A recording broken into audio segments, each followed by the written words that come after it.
তো আমি আমার বাবার সঙ্গে এখনকার দিনে বাচ্চা একটুখানি গান গাইছে, একটু বাজাচ্ছে, টক করে ফেমাস ফাদার বা মাদার তাকে নিয়ে বসে পড়ে।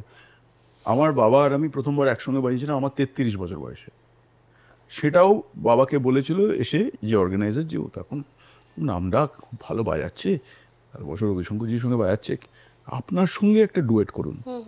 বাবা বলেছে আচ্ছা, ও তার মানে লায়ক হয়ে গেছে আমার সঙ্গে বাজাবার, এটা কি ও মানে ও পারবে?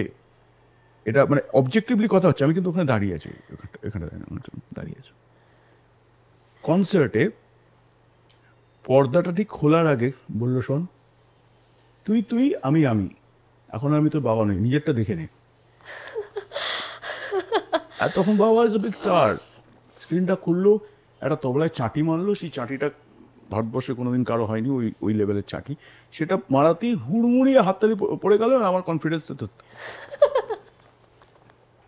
এই ছিল আমার বাবা। নতুন নতুন মজার আড্ডার জন্য সাবস্ক্রাইব করুন let's talk with Meghla. Let's talk